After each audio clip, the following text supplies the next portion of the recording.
Assalamualaikum warahmatullahi wabarakatuh. Masih berjumpa dengan kami di Mahmudi Kafrawi Channel.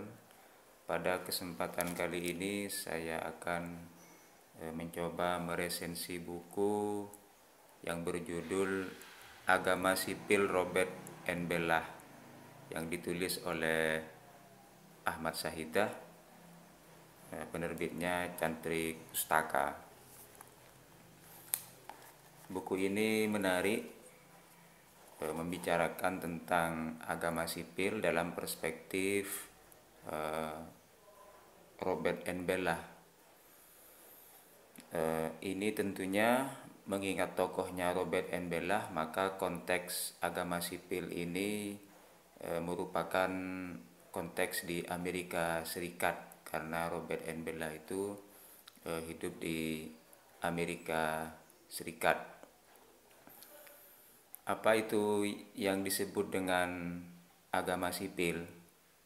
Nah, dalam buku ini dijelaskan bahwa agama sipil itu merupakan agama yang menaungi seluruh aspek kehidupan yang ada di Amerika Serikat, karena buku ini menerangkan tentang konteks di Amerika Serikat Robert and Bella, di mana ia hidup. Ahmad Sahidah sebelum masuk kepada penjelasan tentang agama sipil menurut Robert and Bella, ia mengungkap atau menjelaskan dalam pengantar awal tentang agama, ya. Apa itu agama, definisi agama, kemudian sejarah perkembangannya, bagaimana dimensi-dimensi yang ada di dalam agama, seperti misalkan dimensi ritual, dimensi doktrin, dimensi etik, dan lain sebagainya. Itu buku ini dimulai dari itu, baru kemudian masuk pada agama dalam konteks Amerika, dan kemudian dilanjutkan dengan agama sipil menurut perspektif Robert and Bella. Buku ini menarik dan memang buku ini terbit ini dari hasil riset tesis, ya, yang dilakukan oleh Ahmad Sahidah. Agama itu ada agama, kita bisa membagi agama ke dalam dua bagian, ya. Ada yang disebut dengan agama konvensional atau agama institusional. Dalam hal ini ada agama seperti Islam, Buddha, Kristen, itu merupakan agama yang konvensional atau institusional yang sudah diakui bahwa agama-agama ini merupakan agama yang besar. Kemudian selain itu ada agama yang dalam tanda kutip agama-agama kecil itu, ya, yang berasal dari wisdom atau kebijaksanaan atau bahkan kebudayaan dari masyarakat yang bawah itu kan, masyarakat atau rakyat-rakyat yang pada lapisan bawah. Maka lalu apa yang disebut dengan agama sipil ini, ya?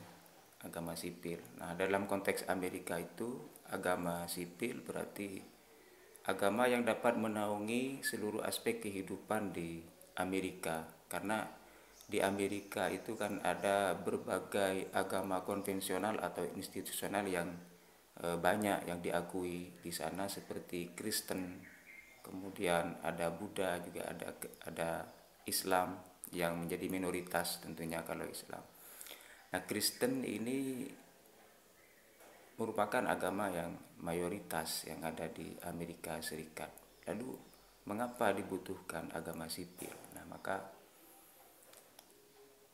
agama sipil Robert and Bella ini merupakan gagasan yang menarik, karena ini merupakan sesuatu yang dapat menaungi seluruh agama-agama yang besar itu tadi, seperti Kristen, Islam, Buddha, dan lain sebagainya. Maka bagaimana yang bisa mendasari itu. Maka disitulah dicarikan prinsip-prinsip agama sipil. Nah, inti agama itu dari agama-agama yang konvensional, maka bisa ditarik kesimpulan ada 3 itu ya, aspek yang penting yang bisa menyamakan seluruh agama itu. Yang pertama adalah kepercayaan tentang Tuhan. Yang kedua, adanya kepercayaan hari akhir. Yang ketiga, adanya kepercayaan pembalasan. Bagi yang baik tentu dapat surga, bagi yang buruk, jelek itu mendapatkan neraka. 3 keyakinan ini itu menyatukan atau inti dari setiap agama yang ada. Maka di dalam agama sipil harus meliputi 3 prinsip ini. Yang penting ada 3 prinsip ini, itu agama sipil. Namun di samping itu dalam konteks di Amerika juga berarti ada seperti perayaan-perayaan itu ya, hari lahir presiden dan sebagainya. Itu jadi kesepakatan bersama dalam di sana. Di buku ini dalam kesimpulan yang saya baca itu Ahmad Saidah berusaha melakukan kontekstualisasi agama sipil yang ada di Amerika itu bagaimana kalau dihubungkan di Indonesia. Maka kurang lebih di Indonesia itu Pancasila. Nah, Pancasila ini merupakan yang menyatukan dari berbagai agama yang ada di Nusantara, di Indonesia kita itu. Misalkan pertama, ketuhanan yang Maha Esa. Nah, itu harus menjadi landasan dari seluruh aspek kehidupan di Indonesia tentang ketuhanan yang Maha Esa dan yang lain-lain. Jadi intinya Pancasila itu bisa disamakan dengan agama sipil yang ada di Amerika. Nah, maka filsafat hidup atau filosofi hidup di Indonesia mengacu kepada Pancasila. Mungkin ini yang bisa saya sampaikan. Kita ketemu di lain kesempatan. Assalamualaikum warahmatullahi wabarakatuh.